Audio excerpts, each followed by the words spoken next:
Hello, everyone. Welcome back. This is OmniTalk Retail coming to you live from the Consumer Goods Forum in the VusionGroup booth. I am Ann Mazinga. And I'm Chris Walton.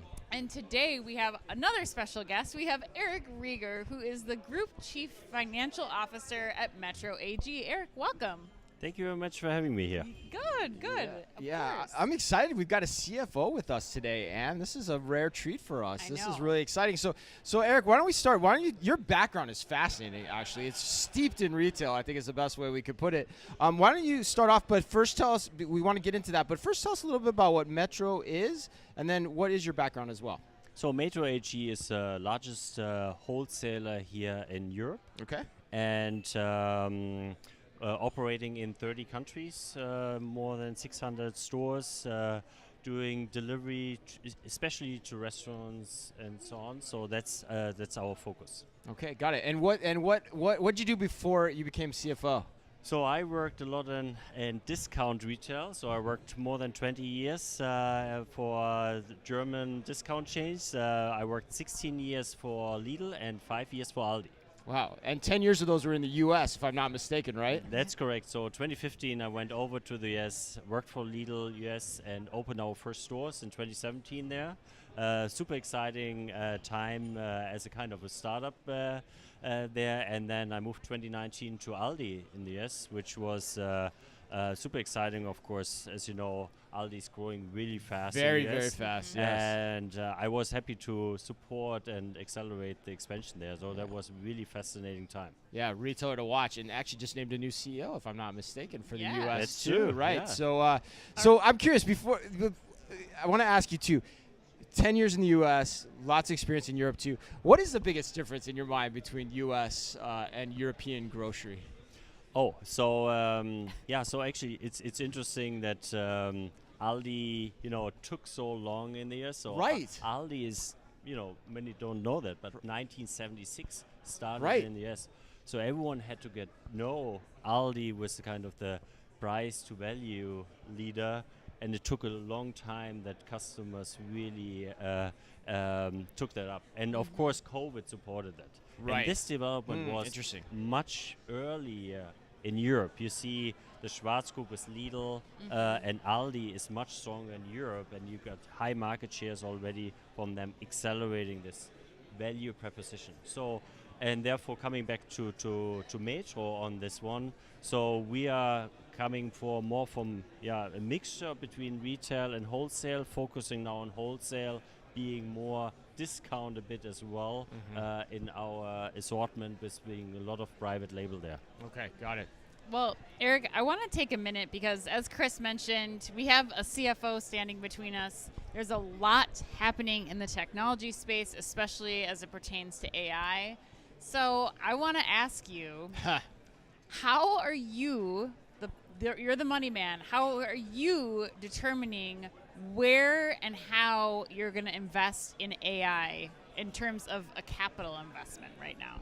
Yeah, so AI is really key for the future for Sure. That's for sure. Like I mentioned before, we are in more than 30 countries. Yes. And so we're currently harmonizing all the systems, and but also on the same matter, we also implementing AI, and AI is accelerating so fast, so you have to adjust really quickly.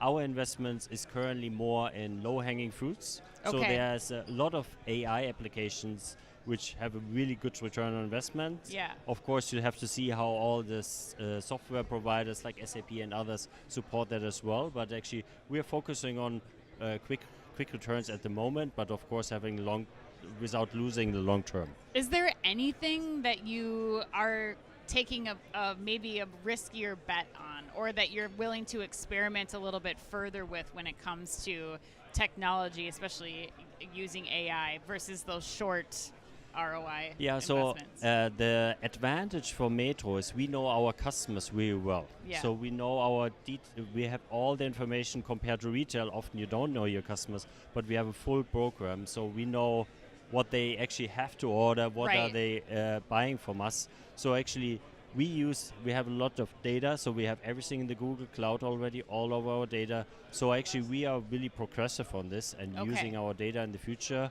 and this is where we really want to invest even more and even quicker. So data analysis, maybe customization, planning and forecasting, those are areas where you might be willing to take more of a leap with investment. That's right. Okay. Yeah, the big takeaway for me too is that you are investing in AI. I mean, I read a report this week that said 8% of CMOs are not investing in AI from a survey, and I was like, what rock do you need to crawl out from under? You know, I mean, that's my opinion, but I think you would probably share that same feeling that it's an important place to invest at this point. Yeah, no, that's true, and it's actually reflected here in the agenda for the Consumer Goods Forum as well. If you look at the agenda last year, there barely was something regarding AI. Right. Now you look at this one. I was at the NF in New York in January. Same there. AI is kind of all over the place, and of course, use cases have to fit for your purpose. Yeah, we always talk about it feels like e-commerce in the late 90s again when it comes to AI and attending these conferences and how we're all trying to educate ourselves as quickly as possible.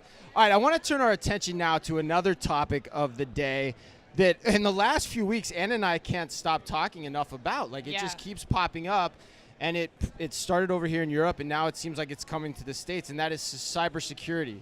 How have you had to look at cybersecurity differently, from your role as a CFO here over the last, year particularly? Yeah, so I have to go even further back. Okay. Because cybersecurity a couple of years, it was always under the radar. So, but we had a bigger cyber attack 2 to 3 years ago, and which impacted our business heavily. So we had to change our strategy. Okay. So you're forced to. We were forced to, Yeah. and there's of course a disadvantage if you have multiple systems, so many different interfaces. So actually, what we have to do, harmonize the systems, and then really bringing kind of a focus on cybersecurity.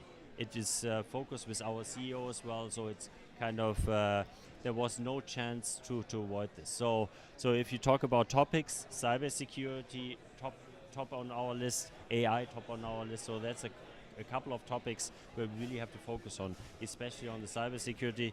We had to learn the hard lesson. Right. It was after.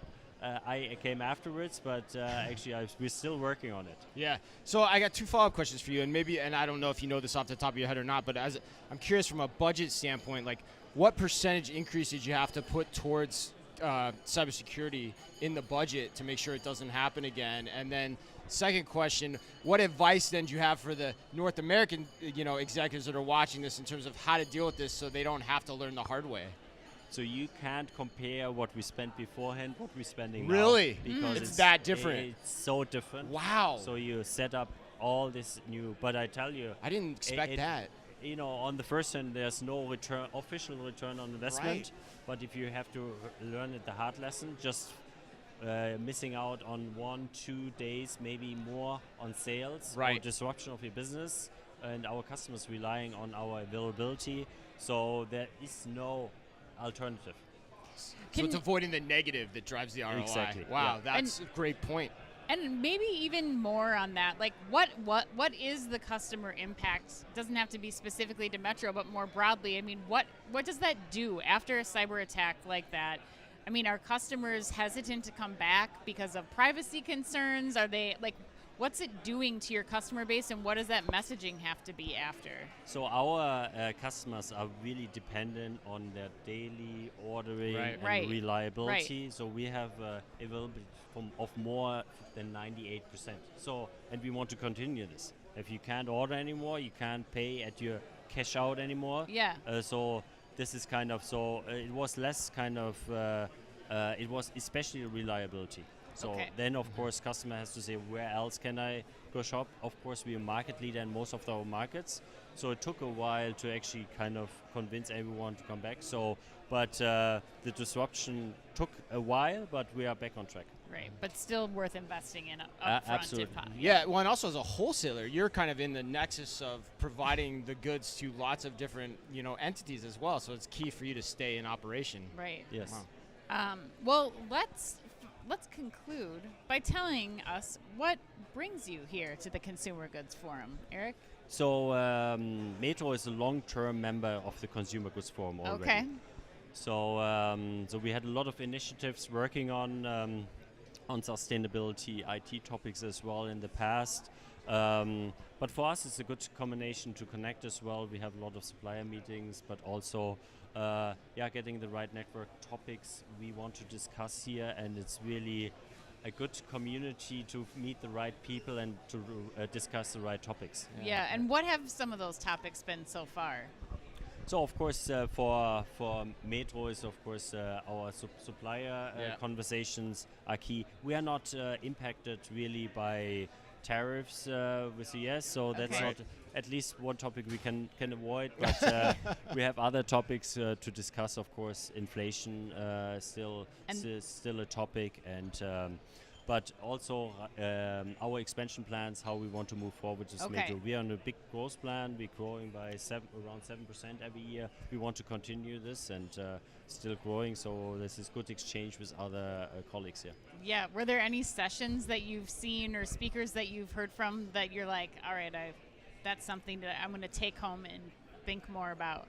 Yeah, no, I really enjoyed some sessions, especially the last one I recall is the Walmart session where Catherine did a great job explaining how they are retail, but how they connect with their customers and how to get their workforce in the right spot to work on topics and get them on their right agenda. Really impressive. And they had some AI examples as well, which were kind of impressive as well, how things are going speed to market. Really good presentation there. And they do it at a scale unlike anyone else. Yeah. So, and I from talking to you before we got started too, it sounds like you like to sample the food here too. That you like the Asian food samples as well, right, Eric? Yeah, that's right. No, actually, a friend of us has Vietnamese food over there. Really enjoyed that one. So there's some good food. Yeah, right. Awesome. And I'm now a food lover because, of course, we're supplying so many restaurants. So we are really close to our customers. So I really enjoy this story back. Like if you go to Lidl Aldi, there's not so much excited if you go to a store. Right. So now with the Metro, you get the great assortment. Somebody's got to do it. Yeah, someone has to do it. That was my favorite thing about working in grocery is you just could feel the product so viscerally. You know, it makes such a difference from a merchandising standpoint. All right. Well, thank you, Eric. Thanks so much for joining us, the CFO of the Metro Group.